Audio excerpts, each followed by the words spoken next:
नमस्कार भाइयों, स्वागत है आप सभी का हमारी यूट्यूब चैनल पे। आज मैं मैथमेटिक्स में औसत के कुछ क्वेश्चंस को लाया हूँ, जो कि बहुत छोटे क्वेश्चन तो नहीं कह सकते आप, क्योंकि एसएससी में इसी लेवल के बहुत सारे क्वेश्चन पूछे गए हैं एग्ज़ाम्स में। तो आइए देखते हैं क्वेश्चंस को। पहले क्वेश्चन में दे रखा है कि 4 क्रमिक सम संख्याओं का औसत 9 है, तो उसमें सबसे बड़ी संख्या ज्ञात करो। ठीक है, ये क्वेश्चन पूछा गया है एसएससी CHSL में 2014 में। ठीक है, क्वेश्चन को हम करते हैं।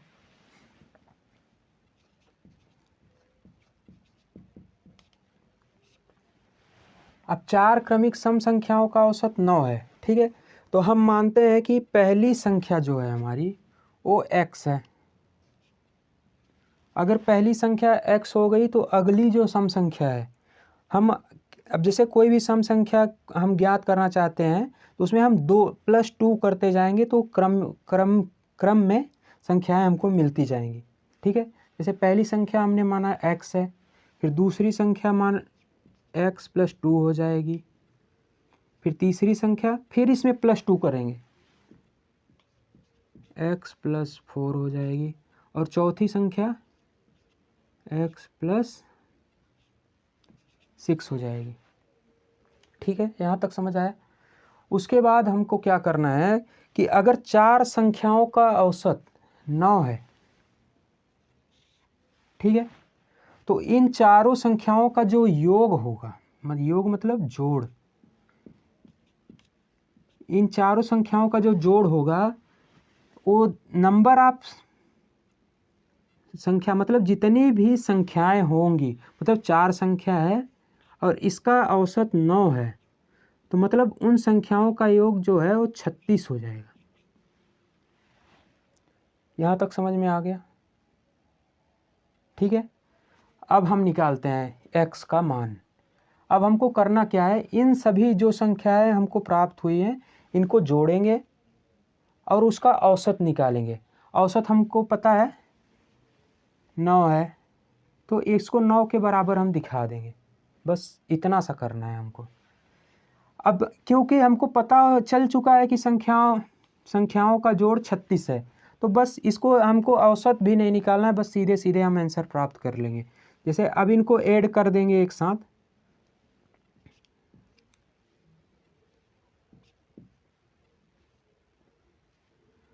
जब हम इनको जोड़ेंगे तो हमको 36 मिलना चाहिए, क्योंकि हमने यहाँ पे निकाल के आपको दिखा रखा है। ठीक है, ऐड करेंगे 4x हो जाएगा प्लस 4 2 6 6 12 इक्वल टू 36 है, तो 4x इक्वल टू हो जाएगा 36 - 12 इक्वल टू 24। 4x बराबर 24 हो गया, तो x इक्वल टू 6 आ जाएगा। ठीक है, इतना समझ में आया? हमसे पूछा क्या गया, तो उसमें सबसे बड़ी संख्या ज्ञात करनी है। x क्या है, हमारी सबसे छोटी संख्या थी, और सबसे बड़ी संख्या क्या थी, x + 6। तो 6 में हम जब 6 और जोड़ देंगे तो सबसे बड़ी संख्या हमको मिल जाएगी। ठीक, तो हमारी सबसे बड़ी संख्या क्या हो जाएगी, 12। इसी तरीके से हम अगले क्वेश्चन को देखते हैं, जिसमें दे रखा है 1 से 100 तक आने वाले सभी विषम पूर्णांकों का औसत ज्ञात करो। ठीक है, ये एसएससी डाटा एंट्री ऑपरेटर 2010 में पूछा गया क्वेश्चन है। इसके लिए हम क्या करते हैं, जैसे एक ट्रिक होती है, ट्रिक क्या और रूल कहा जा सकता है इसको। एक रूल होता है, अगर हम इसको करने लग जाएंगे तो बहुत ज़्यादा समय हमारा ख़त्म हो जाएगा। ठीक है, तो रूल क्या होता है, जैसे कि 1 से अगर कोई हम सम संख्या को काउंट करते हैं, और जैसे कह दिया कि 5 सम, 1 से मतलब स्टार्टिंग से 5 सम संख्याओं का औसत कितना होगा। ठीक है, तो 1 3 5 7 9, ये 5 सम संख्याएं हो जाएंगी। इनका औसत जब हम निकालने लगेंगे तो इनको ऐड करेंगे और 5 से भाग कर देंगे, तो कितना हो जाएगा, 3 1 4 5 9 7 16 16 9 25, ठीक है। अब 25 में जब हम 5 से भाग कर देंगे तो 5 मिल जाएगा, ठीक है।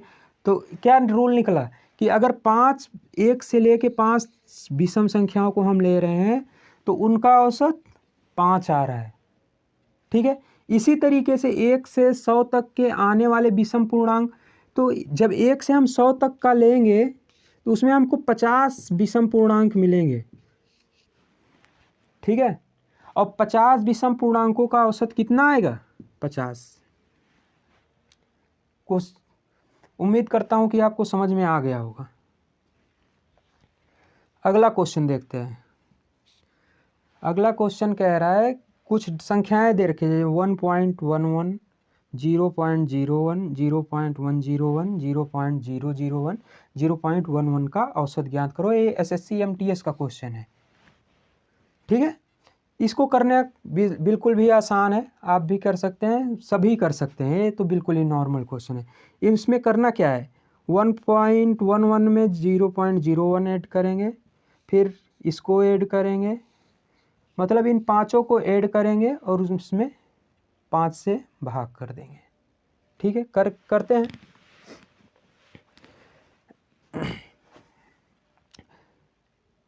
करते नहीं तो इसको आप लोग करके कमेंट में बताइएगा, ठीक है। आप कमेंट में बताना इस वाले क्वेश्चन को करके। इसको देखते हैं। चौथा क्वेश्चन है हमारा, 7 संख्याओं का औसत 18 है, तदनुसार यदि उनमें एक संख्या 17 हो और उसे 31 में बदल दिया जाए तो औसत कितना हो जाएगा, ठीक है। 7 संख्याओं का औसत कितना है? 18 है, ठीक है। यदि उनमें एक संख्या 17 हो, ठीक है, और उसको 31 में बदल दिया जाए, मतलब 17 से 31 कर दिया जा रहा है, ठीक है। 17 से 31 कर रहे हैं तो कितना बढ़ा रहे हैं हम? 14 बढ़ा रहे हैं, ठीक है। और संख्याएं कितनी है? 7 हैं, और 14 हमने बढ़ा दिया, तो औसत पे कितना फर्क पड़ेगा? ये जो 14 हमने बढ़ाया है इसमें हम 7 से भाग कर देंगे, 7 से भाग कर देंगे तो कितना आ जाएगा? 2, ठीक है। तो औसत पे कितना फर्क पड़ेगा? 2 का फर्क पड़ेगा। और जो कि हमने बढ़ाया है 14, तो मतलब औसत में भी 2 बढ़ जाएगा। तो 7 संख्याओं का औसत 18 था, बढ़ने के बाद कितना हो जाएगा? 20। आशा करता हूँ आपको क्वेश्चन समझ में आए होंगे। इसी तरीके के और वीडियो प्राप्त करने के लिए हमारे चैनल को सब्सक्राइब करें। धन्यवाद।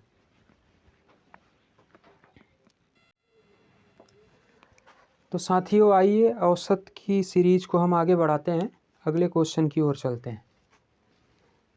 अगला क्वेश्चन है 5वां क्वेश्चन हमारा कि 7 लगातार आने वाले धन पूर्णांकों का औसत 26 है, इनमें सबसे छोटा पूर्णांक ज्ञात करना है, ठीक है। जब पिछले क्वेश्चन में जैसे मैंने बताया था कि 7 लगातार आने वाले धन पूर्णांकों का औसत 26 है, 7 पूर्णांकों का औसत 26 है, तो 7 पूर्णांकों का योग कितना हो जाएगा?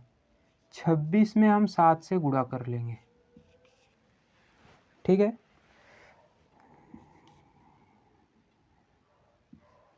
ये आ जाएगा 182, ठीक है। इतना कर लिया पहले।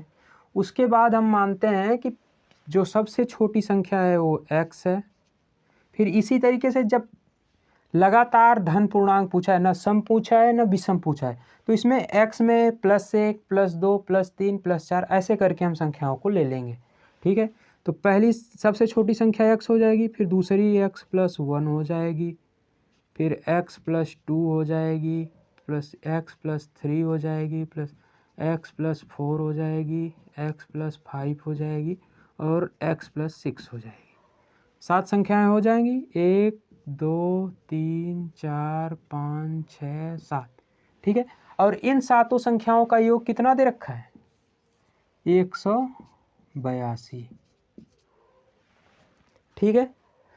जब इनको ऐड करेंगे तो 7x हो जाएगा, क्योंकि 7 संख्याएं हैं। 7x + इन संख्याओं को जब हम ऐड करेंगे तो ये हो जाएगा 2 1 3 3 6 4 10 5 15 6 21 182। तो 7x हो जाएगा 182 में 21 घटा देंगे कितना आ जाएगा 171।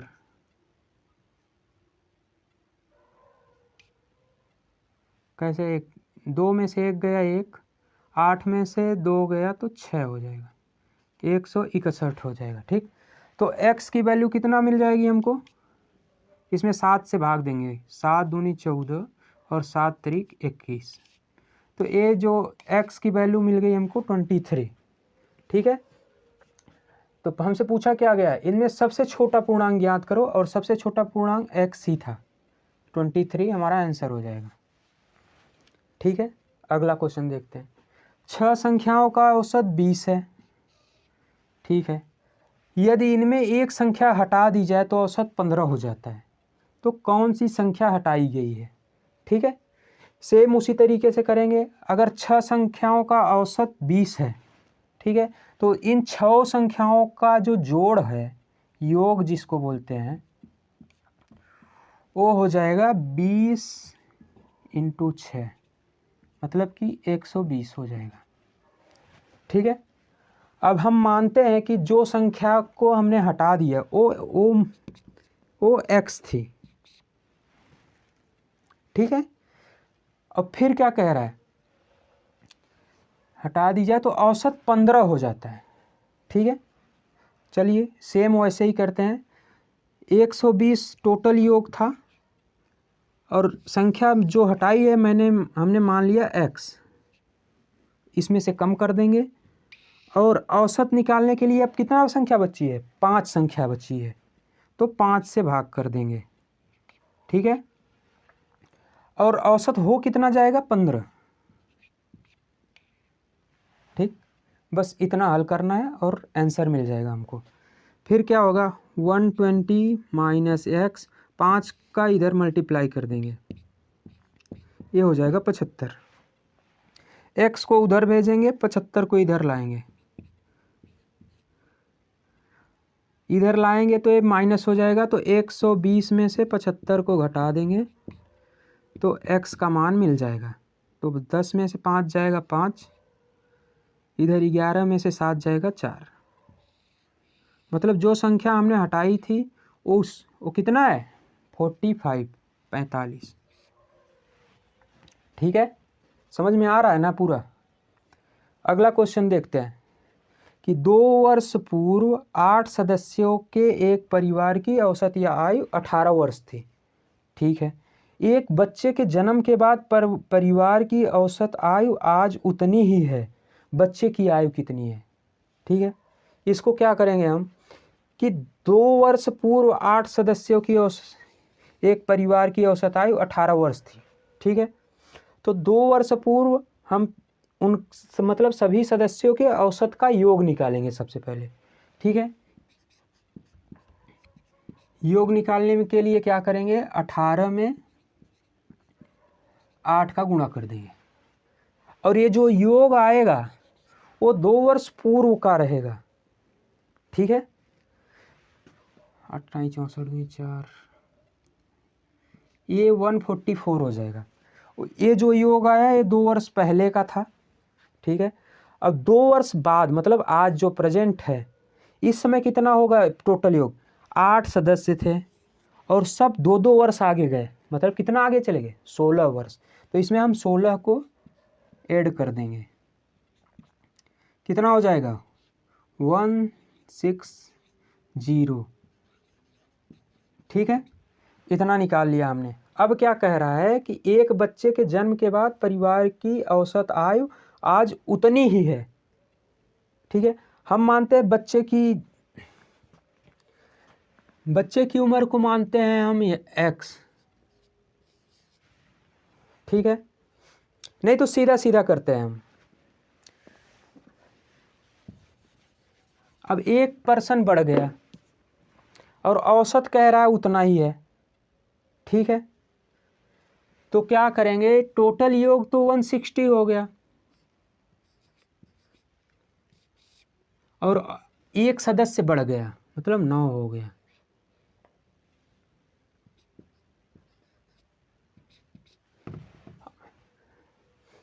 परिवार की औसत आयु उतनी है, बच्चे की आयु ज्ञात करनी है। ठीक है, तो आगे क्या करेंगे हम, औसत सेम रखने के लिए यहाँ पे 18 रख देंगे।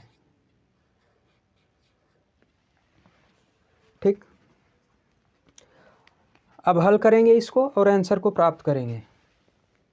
160 प्लस एक्स, 9 को इधर भेजेंगे, 9 8 72 गई 2 हासिल लगा 1, 9 51 9 7 16 162 हो जाएगा। ठीक, फिर x करेंगे, 162 में 160 को घटा देंगे तो x का मान निकल जाएगा 2 वर्ष। तो मतलब जो बच्चा है वो 2 वर्ष का है। उम्मीद करता हूँ क्वेश्चन समझ में आया होगा।